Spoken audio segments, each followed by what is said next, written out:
Good evening and welcome to the show. We are so glad to have you with us this evening, and I have some outstanding guests with a lot of information that you'll be so interested in. My first guest is going to be the warden of the Southern Nevada Detention Center. Some people say other things, but I'm going to let you know it is a detention center, and Warden Brian Cohen is with me today, and he's going to tell us all about everything that's going on and all the contacts they have with the community. It is, they're truly a partner of our community, and it's something that we all need to know more about. So, Brian, I'd just like to welcome you to the show. Dr. Waters, it's a privilege and an honor. I appreciate the invite. Hey, it's great just to have you here because, you know, I've talked to you several times. I've listened to you when you were talking to the Rotary Club, and you gave so much information. And our audience, there are many people out here that are watching this maybe for the first time, don't know exactly what the detention center is all about, and that's why we want to go ahead and make sure tonight, before you leave, they will know everything they need to know about the detention center, and if they have any questions, they can always contact you. Yes, sir. And ask more questions. I'd be happy to share. Okay. Well, first of all, where are you located, and tell us something about the detention center. Well, the detention center has been here for around 9 years now. It's located in Pahrump. It's kind of hidden behind a big berm, which is where it's a good place to be. Absolutely. We want to be a good partner for the community, but we don't necessarily want to be very visible. Okay. You know, we got 231 staff that work out there. They do an incredible job. Correctional professionals taking care of the community and taking care of the detainee and taking care of our customers. So 231 staff, so they take care of everything, like you said. Do these people live in Pahrump, or they live in the surrounding area, in the county, or where do they live? They do. Actually, a little over 90% live in Nye County. Wow. Yeah, we have a few that live in Vegas, but very few that drive over every day. Okay. And how do they like their jobs? Oh, I mean, I guess numbers speak. You know, I can say they like their job, but the turnover, obviously, in business or in corrections is something we pay attention to. And that's how you determine whether people like it or not. Exactly.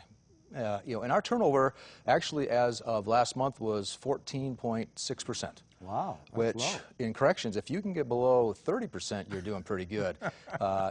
So very proud that we have 14%. The staff are engaged in the community. They're engaged in our mission. They're engaged in public safety. And in running a good business for our community. So, yes, they're happy. They're happy, and I think the county and the town is happy because you're not talking about low wages. You're talking very good pay.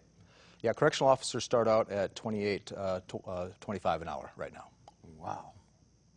Can I get a job out there? Yes, sir, absolutely. No, I think I'll stay with the show. But, all the people that I know that are working out there, they all talk about how much they enjoy it. And that's why I wanted to ask that question, because usually when you think about somebody working at a detention center, and a lot of people are still thinking, is this a prison or a detention center? And what is the real difference? Yeah, we're a detention center.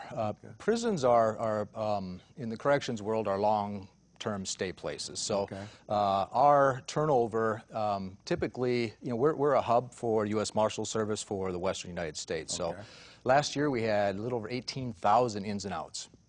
That's a lot. Wow. That's a detention, because detention's high turnover, around 34 days average stay.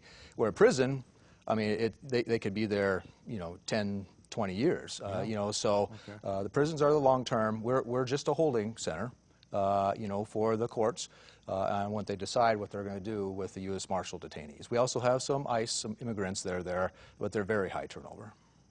Now, when you say for the courts, are you talking about our district courts here in Nye County? We have around... Or federal courts in Las Vegas? Federal courts in Las Vegas. We have around 400 cases from Vegas. Okay. So they tend to be here a little bit longer, depending on if they're fighting for appeals, with their case. Okay. But the majority, like I said, we're a hub, so they come and go pretty quick. But the ones from Vegas, around a year average stay. They're a little bit longer, but they're the lesser of the population. than the remainder, which mostly comes through California. So they don't see a judge here in Nye County? No, sir. Which means they can't be released in Nye County? No, none of our detainees are released in Nye County. If the federal courts in Las Vegas determine that an individual is to be released, we actually transport them to the courthouse in Las Vegas, and then they're released from there. Okay. I need you to re-emphasize that they are never released in Nye County. They are never released in Nye County. Okay. Yeah, I've heard that several times, and I kept thinking, no, we don't have any federal courts in Nye County, therefore they can't be released in Nye County. Correct. Okay.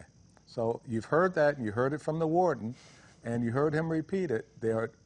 Inmates are never, I guess, detainees. Detainees, They're yes. not inmates. And they're released by the court, and that's where they have to go and be heard. Correct. And so they haven't really had their day in court when they're being held here?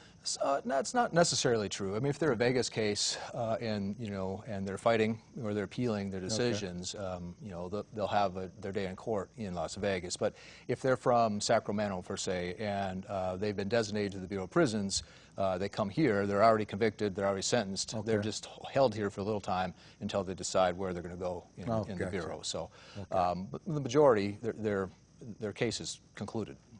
Okay. And one more time, they're heard in Las Vegas in a federal court, and if they're released by the court. And that doesn't happen very often, yes, sir. Okay, sounds great. Now, because they're here in Nye County, what is the impact in Nye County? Well, it's a significant impact. Obviously, the tax base of the facility is significant. The impact of having that many staff, so you figure 210 plus staff live here. So they purchase the goods here, they pay their taxes here, they buy their gas here. I mean, they're invested in the community. So, yes, I mean, we have a significant impact. We're one of the larger employers in the area, so it's positive. If you look at a dollar amount, and a lot of people are impacted by dollar amounts, what would be the dollar amount impact on Nye County and our tax base? I can't answer that today, okay, because I didn't bring it with me. Okay. But if anyone's interested out there, feel free to call me, and I'll be happy to get with their business office and get that amount. It's significant. Yeah. It's got to be significant only because of the number of employees and at the salary that they make. Yes, sir. Yeah. So just that alone, and they're spending that in our community. Right. But just the fact that you pay taxes as well. Absolutely, as a corporation. Yes. So. And that definitely has a positive impact on Nye County. Significant impact, yes. Yes. If you guys were left today, we'd go broke. I was saying that, commissioners, hey, I'm only joking. Probably won't go broke, but it would be a definite impact, negative impact, if they left. So we want them here. They're doing a fantastic job, and they needed to be someplace. Why not here? And just so everyone understands, too, our number one mission, for the community is public safety. Okay. Our decisions are made. The decision I make on a daily basis, the first thing I take in consideration in every decision is its impact on public safety. Will this decision cause higher risk to the public? If there is, we don't do it. Okay. That's the number one, and then the staff safety is right behind that, along with the offenders, their safety. But I just want to assure everybody out there that the public safety is the priority of every decision that we make. When you were first opening, I heard that people, when they came in to visit the detainees, they would bring in drugs and they would give that to the detainees and so on. I haven't heard anything since you guys opened the doors of any of that happening. I mean, every correctional institution has those challenges. The population, if they're an addict, they try to manipulate the system to try to get stuff in. So it's a constant battle. That's kind of going back on the public safety comment. Okay. We do everything we can to prohibit, any kind of interactions or any kind of processes that may allow narcotics or what we call contraband, okay, which is basically anything that's not supposed to be in there. We're very proactive on addressing any. So if we find something that's not supposed to be there, we backtrack to root cause to identify where it came from as best as we can, and then we take measures to stop it from happening again. But for people coming in to visit one of the detainees, what kind of contact would they have with the detainee? None. We have video visitation. So with the visitors who come into the facility, they have zero contact with the detainees. Now, attorneys have contact visits, obviously, for the cases. Okay. But outside of that, the detainees don't have any contact with the public. When you say video, Kind of like a Skype, but it's internal within the facility. So they come up to our admin area, and they sit in front of the monitor, and then there's a monitor inside the living units for the detainees. And so the staff coordinate, call into that monitor with the phone, and they have a conversation with the detainee. no. So okay. yeah, there's no actual physical contact. No, sir. Then obviously they could not bring something for the detainee? They can't. Yeah. Oh. It's a good system. A good system that works, which is probably why I haven't heard about any problems you've had in that area. Yes, sir. Okay, you guys took care of that even before it became a problem. I love this. The other thing is they were talking about detainees escaping and causing problems in the community. That's never happened at this facility.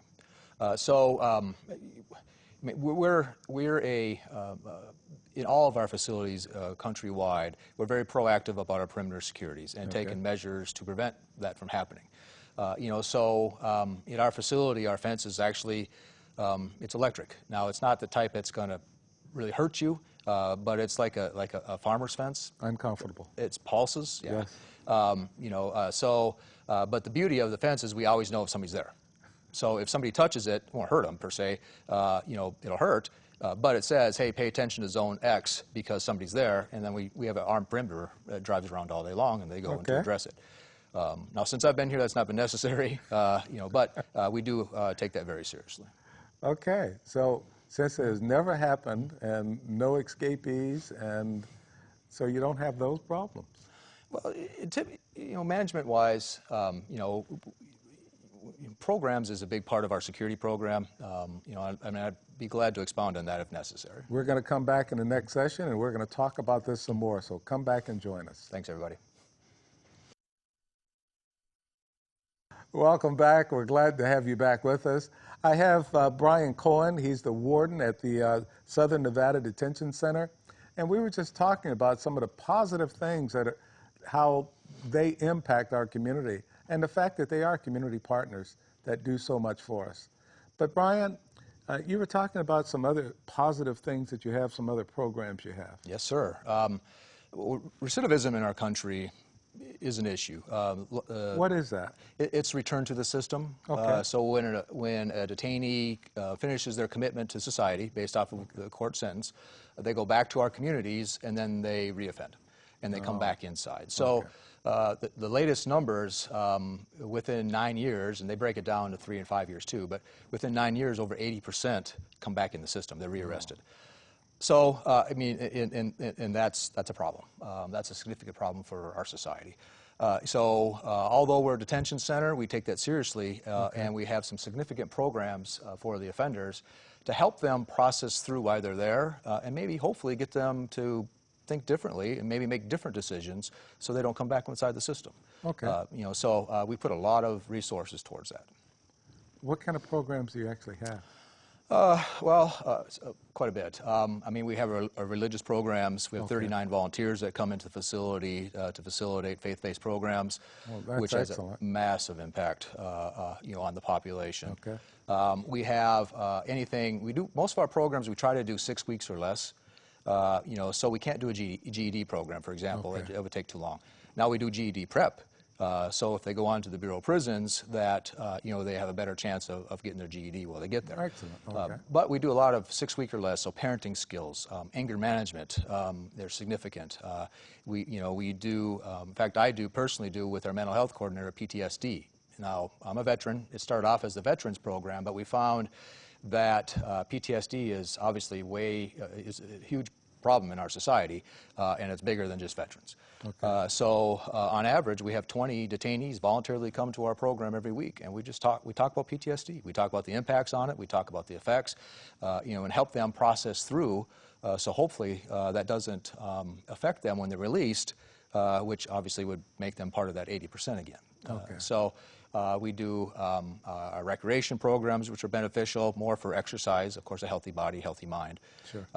And we also do one of our, Go Further, it's from our corporate office. It's a nationwide program where they do a lot of journaling about what put them there, where they headed, where do they want to be, what do they want to do. So all those together, and those programs are good for security, because if an engaged detainee that's working on themselves isn't working on harming us or society. Now that's a very good point. Now, you mentioned the fact that you're a veteran, and we have a lot of veterans that are paying attention to this show.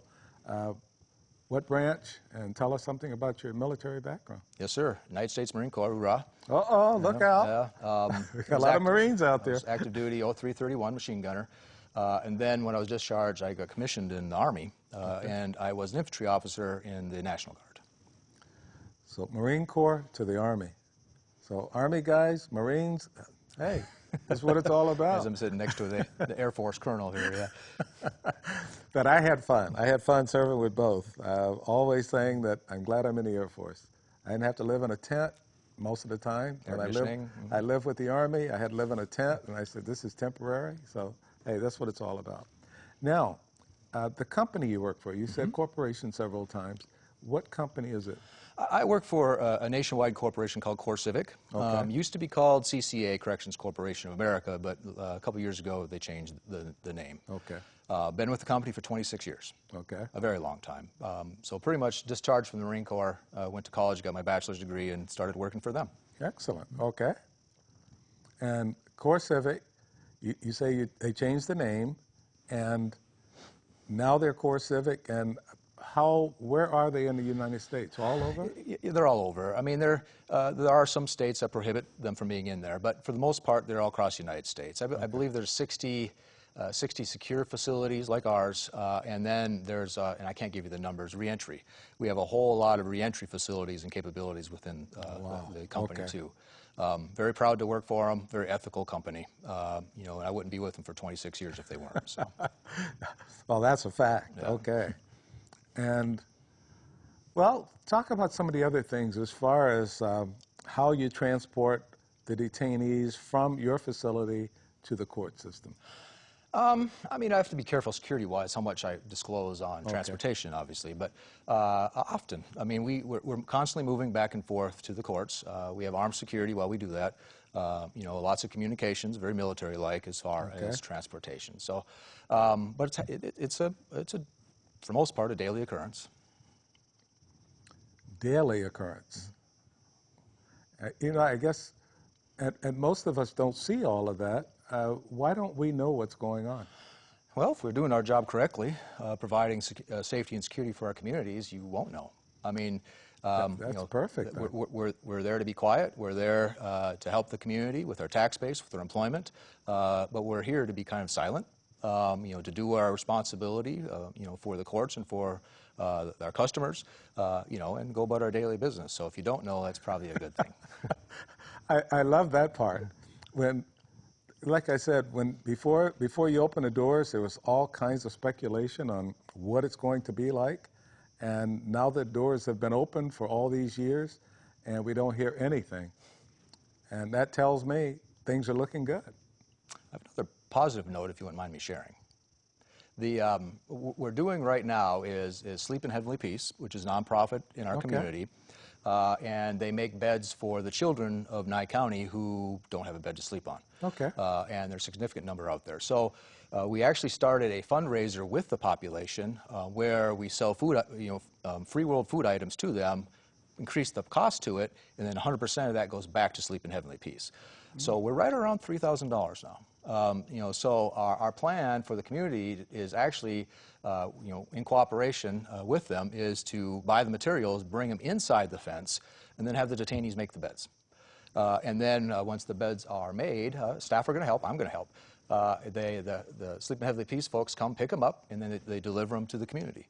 So we're trying to be a good partner with Nye County, and everyone connects with children. Yeah. And it was alarming to see that there was significant need in the area. So we partnered with them, and it's one of our passion projects for the community. So we're putting a lot of time, effort, and the population is clearly willing to help, and they're excited to help. So I think that's a positive thing. And what is that called again? Sleep in Heavenly Peace.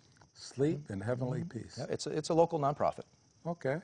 And it's for children's beds? Yes, sir. It's if the children, the numbers that were given to me, there was alarming. It was thousands of children that didn't have a bed. Now they had a house, but they didn't have a bed to sleep on. So what we're going to be building they have a prototype, a protocol, a design. It's a kind of a bunk bed design. Okay. Where we build the beds, we buy the mattresses for the beds. We do the whole deal with the money we're raising, and then it goes back to the Nye County. That is fantastic. I don't know how many people that are watching the program today have heard about Sleep in Heavenly Peace, but you've heard about the detention center, and now you know some of the positive things that they're doing in our community. We're really, really trying to be, quiet, good community partner. Okay. There's so much that we can do with our resources, with our staff, and they're very passionate about this project too. So, we're looking for opportunities. If there's projects, more for the nonprofit side, but if there's projects out there that we can actually help from the inside to do better for the county, please let me know. I'd be happy to talk to you and see if that's something that we can partner with. Okay. Well, we know you're doing something for Sleep in Heavenly Peace. What are some of the other projects that you're doing where you're contributing and making things better for the community? Well, right now, I've been at the facility for 10 months, so I'm still relatively new as far as a warden. I've been putting feelers out to the community, and more right now, we're more educating. This is what our capabilities are. Okay. Obviously, we have to bring the supplies inside the fence.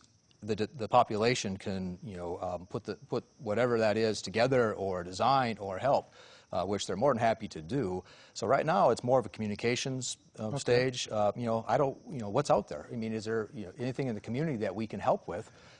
Please get a hold of me. I'd be happy to have a discussion with you and maybe partner, and make it better for Nye County. Well, one thing that I can talk about is I know that we get a large check from you every year. Yes, sir. And when I say we, I'm talking about the community in the town of Pahrump. Probably also part of Nye County as well. It is, yeah. These are all the things that you've been doing ever since you've been here. And a lot of times people just don't know that. Well, I appreciate the invite so we could talk about it. Yeah, this is a great mechanism to talk to the That's why community. he's here, and that's why we put the number up. If you have any questions or anything, every show I tell you, write down the information so that if you have any questions, just something that somebody says to you or you're thinking about something, and say, wait a minute, I saw that show, and it's about the detention center, the federal detention center, and I have a question. Well, now you have a phone number, and you can write it down, and you can always say, I saw the warden, Brian Cohen, on Dr. Waters' show, Nye County, and this is what he said. I just want to follow up. So that's why we're here today, to give you all of this information so that you know exactly what's going on in the Southern Nevada Detention Center. Well, I appreciate the opportunity to talk to the community, and we're here to help. Okay. Now, there are some people who are going to confuse it with the Nye County Detention Center. Yes. This is the Southern Nevada Detention Center. It's the federal part, not the county detention center. And we want to go ahead and just make sure you understand that difference. So the warden is here. He's very available in the community. He's come out, and I asked him to come and talk to the Rotarians, which he did. He goes to other places and talk, and just to let you know what's going on in our community. We're happy to. We want to be a good partner. Okay. And he also mentioned the fact that what percentage of your employees live in Nye County? Live in Nye County. County. Over 90%. Over almost 90% of the employees. And how many employees do you have? 231. Yeah. Over 90% of 231, you do the math. And because of their salaries, very nice salaries, which is why the turnover rate is so low, because the people love their jobs. They love their jobs because they're doing something for humanity. Exactly. And this is so important. We want to emphasize that. They're here to be community partners. They're here to help us in any way they can. They're here so that the detainees will learn a better way of living their lives. Absolutely. Yes, sir. Don't want them to come back and stay in the system. Well, if they come back in the system, they're hurting society. And that's, we don't want that to happen. Obviously, society is us. So if we can prevent them or help them make different choices, that's good for all of us.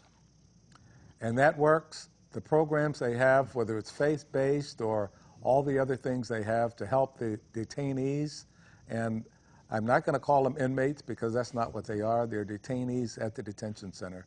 And we need to remember that. And we need to remember it's not a prison, it is a detention center. And the warden has already explained the difference, and I really want to thank him for coming and being with us today. So, Bryant, thanks a bunch. Thank you, Dr. Waters. Appreciate and you. thank you for watching this show, and thank you for everything our community does. Thanks.